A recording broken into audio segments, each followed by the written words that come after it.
Hi friends, welcome back to Aryas learning. ഇന്ന് ടൈപ്പ് റൈറ്ററിൻ്റെ ഒരു റിവിഷൻ ക്ലാസ്സാണ്. അപ്പോൾ ആദ്യത്തെ 6 ക്ലാസ്സിൻ്റെ റിവിഷൻ നമ്മൾ എടുത്തിട്ടുണ്ടായിരുന്നു. അപ്പോൾ ഏഴാമത്തെ ക്ലാസ് മുതൽ 18ാമത്തെ ക്ലാസ് വരെ ഉള്ളതിൻ്റെ ജസ്റ്റ് ഒരു റിവിഷനായിട്ട് നമുക്ക് നോക്കാം. അപ്പോൾ ഇതിൻ്റെ നോട്ട് ആഡ് ചെയ്തിട്ടില്ല, നോട്ട് എഴുതിയത് ഇതിനകത്ത് ഇട്ടിട്ടില്ല. അപ്പോൾ അതെല്ലാം ആ ക്ലാസ്സിൽ തന്നെ ഉണ്ടാവും. ജസ്റ്റ് നിങ്ങൾ എന്ത് ചെയ്യുക, ഒന്ന് കേട്ട് ആ പോയിൻറ്റ്സ് എല്ലാം കിട്ടുന്നുണ്ടോ ഒന്ന് ഓർത്തെടുക്കുക. ഓക്കെ, അപ്പോൾ നമുക്ക് തുടങ്ങാം. നമ്മൾ 7ാമത്തെ ക്ലാസ്സിൽ പറഞ്ഞത് തമ്പ് വീലിനെ പറ്റിയാണ്. തമ്പ് വീലിൻ്റെ പോയിൻറ്റ്സ് എന്തൊക്കെയായിരുന്നു? തമ്പ് വീലിൻ്റെ മറ്റ് പേരുകളാണ് plate and knob, cylinder knob. Plate and knob, cylinder knob. 2 plate and നോബുകളാണുള്ളത്.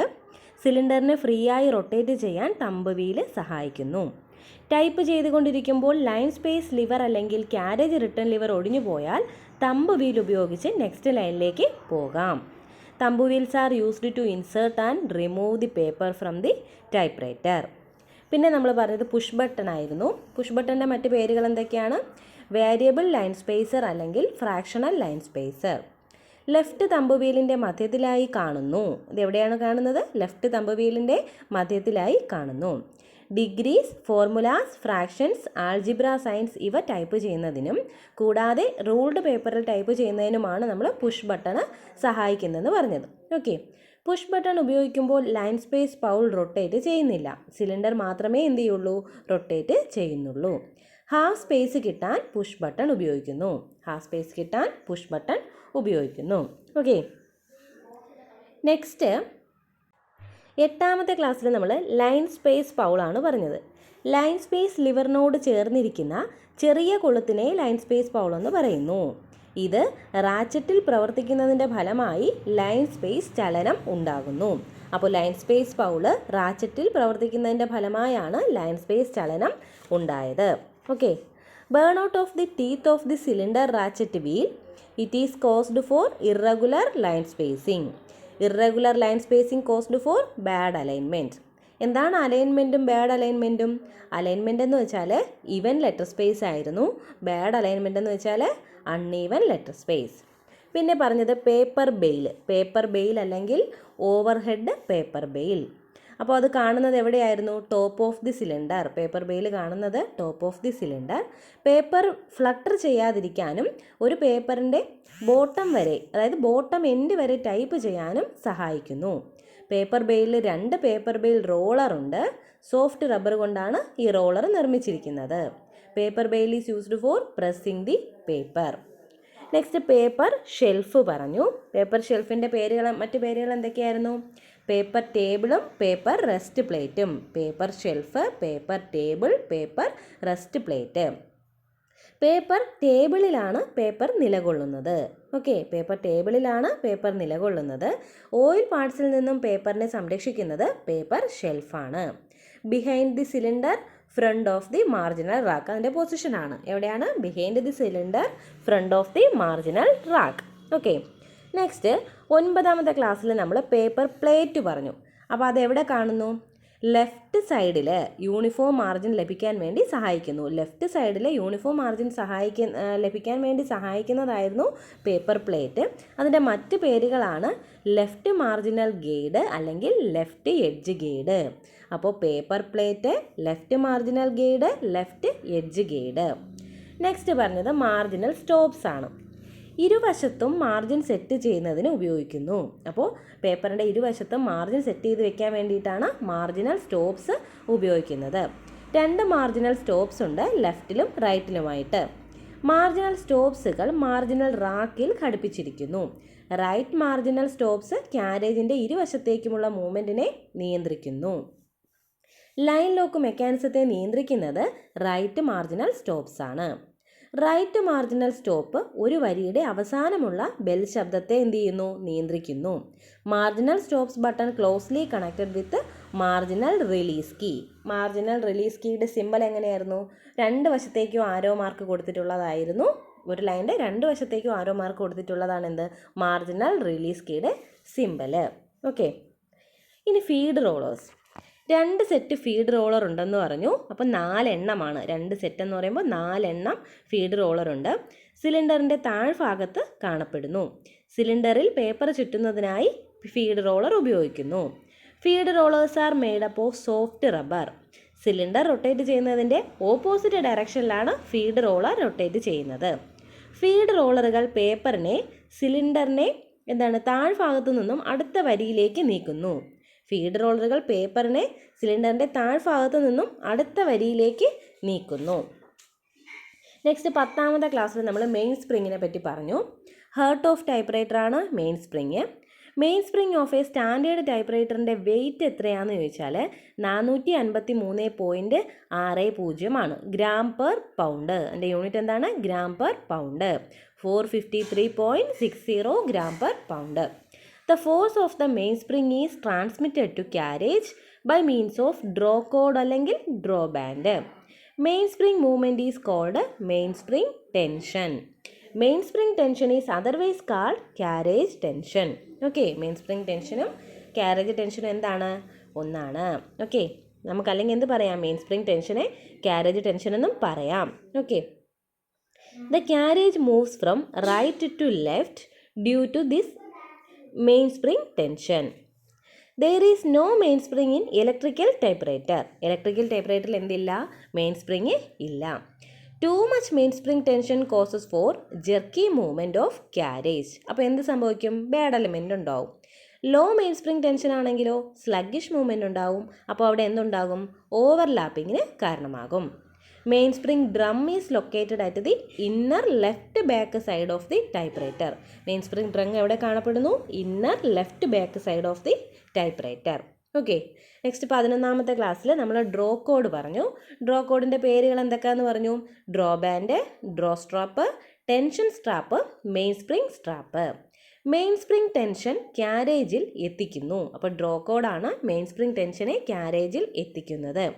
Draw ബേരിൻ്റെ ഒരു എൻഡ് മെയിൻ സ്പ്രിങ്ങിലും മറ്റേ എൻഡ് ക്യാരേജിൻ്റെ വലത് സൈഡിലും കണക്ട് ചെയ്തിരിക്കുന്നു. Due to main spring tension the connected draw cord pulls the carriage towards left. Draw band നിർമ്മിച്ചിരിക്കുന്നത് stiff strap cloth കൊണ്ടാണ്. Carriage will not move if the draw cord cut off from the carriage. എന്താണ്? Draw cord പൊട്ടിപ്പോയാൽ എന്ത് ചെയ്യില്ല? Carriage move ചെയ്യില്ല. Okay, next bell mechanism ആയിരുന്നു. Bell മെക്കാനിസത്തിൻ്റെ position വരുന്നത് റൈറ്റ് ബിഹൈൻഡ് ദി മെഷീനാണ്. Right behind the machine. Bell mechanism right marginal സ്റ്റോപ്പുമായി കണക്ട് ചെയ്തിരിക്കുന്നു.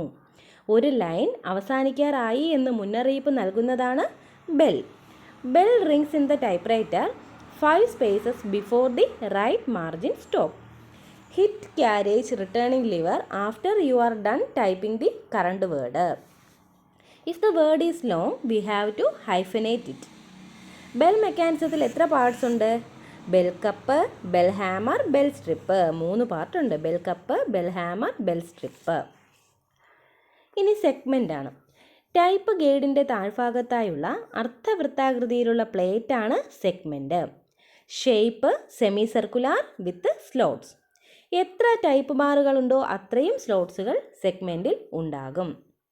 ഹാൽഡയിലാണെങ്കിൽ 44 സ്ലോട്ട്സും ഫാസറ്റിലോ ഗോദ്രജിലോ ആണെങ്കിൽ 46 സ്ലോട്ട്സും ഉണ്ടാകും. ഓരോ ടൈപ്പ് ബാറും ഫൽക്രം വയർ ഉപയോഗിച്ച് സെഗ്മെൻറ്റിൽ കണക്ട് ചെയ്തിരിക്കും. ഓരോ ടൈപ്പ് ബാറും അതിൻ്റെ സെഗ്മെൻറ്റിലുള്ള സ്ലോട്ടിൽ കൂടി ചലിക്കുന്നു. Fulcrum wires are closely connected with buffer spring. Fulcrum wires are also called segment wires.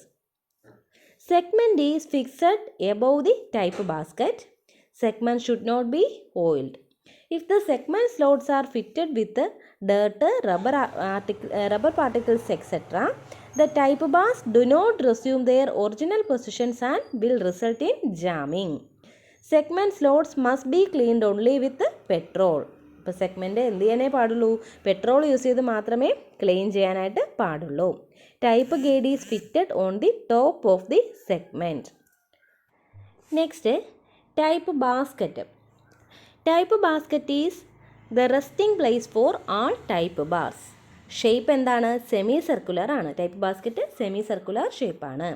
When the shift key or lock is pressed the type basket lower down to receive upper case character.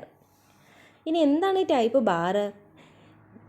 Each type bar represent 2 characters. ഓരോ type ബാറിലും എന്താണ്? 2 characters ഉണ്ടായിരിക്കും. 2 ക്യാരക്ടേഴ്സും solder ചെയ്ത് വെച്ചിരിക്കുന്ന ഇരുമ്പ് റോഡിനെയാണ് നമുക്ക് type bar എന്ന് പറയുന്നത്. ഓക്കെ, 2 ക്യാരക്ടറുകളും സോൾഡർ ചെയ്ത് വെച്ചിരിക്കുന്ന ഇരുമ്പ് റോഡാണ് ടൈപ്പ് ബാർ. ടൈപ്പ് ബാറിനെ സെഗ്മെൻറ്റ് വയർ ഉപയോഗിച്ച് സെഗ്മെൻറ്റിൽ ബന്ധിപ്പിച്ചിരിക്കുന്നു. എന്താണ് ഇതിൻ്റെ ഷേപ്പ്?